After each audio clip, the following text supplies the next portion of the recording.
A narrativa das múmias que caminham nos Andes não é apenas um mito, mas um fato histórico com sólidas bases da arqueologia. Diferente da visão ocidental de cemitérios isolados, para os povos antigos, como os Incas e os Xaxapóias, a morte era uma extensão da vida social. A ciência moderna, através de estudos detalhados, revela que a posição sentada ou fetal dessas múmias não era um acaso. Ela servia a um propósito de transporte e também espiritual. Ao serem guardados em fardos funerários, os corpos tornavam-se objetos portáteis e sagrados. Análises de tecnologia avançada em fardos encontrados em locais como Puruchuco revelam que os tecidos internos eram preservados por processos de secagem natural.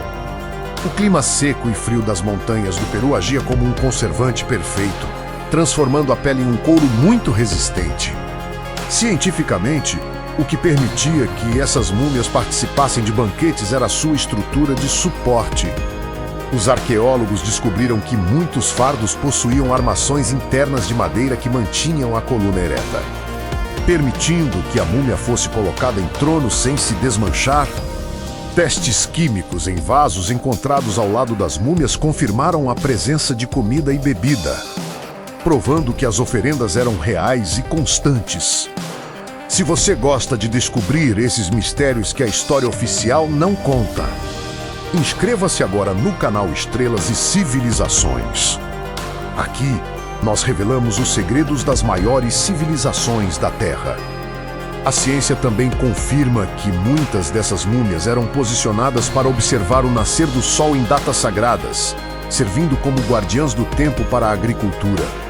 O que a ciência nos prova hoje é que o culto às múmias sentadas era um sistema de união para o povo.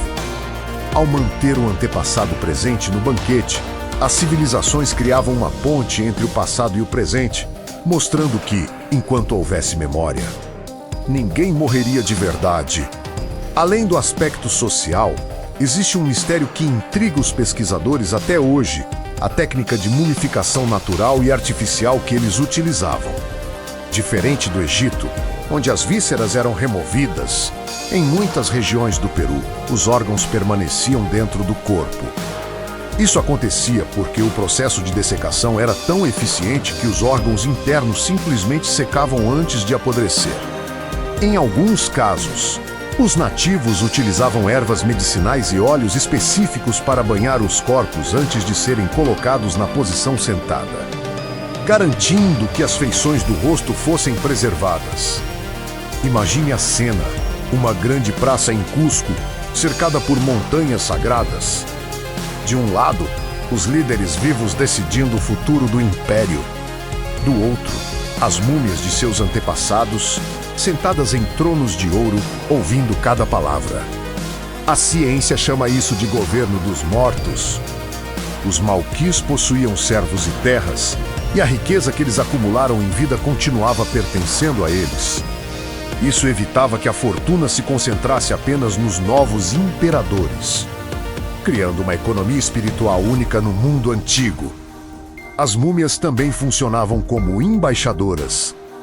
Quando uma nova região era conquistada, as múmias locais eram levadas para a capital para serem apresentadas às múmias imperiais. Era um intercâmbio entre o mundo dos mortos que ditava as regras do mundo dos vivos. Os fardos funerários, com suas múltiplas camadas de tecidos finos, funcionavam como cápsulas do tempo. Ao abrir um desses fardos hoje, os cientistas encontram oferendas como sementes de cacau, penas de pássaros exóticos e até pequenos objetos de ouro que a pessoa usava em seu cotidiano. Essas descobertas mostram que os povos tinham um conhecimento de anatomia e química muito além do que imaginávamos. Eles sabiam exatamente como o corpo humano se comportava após a morte e como usar o meio ambiente a seu favor. Esta foi mais uma curiosidade do canal Estrelas e Civilizações. Se gostou desse vídeo, deixe seu like, aperte o sininho e compartilhe. Isso nos ajuda muito. Agradeço por assistir.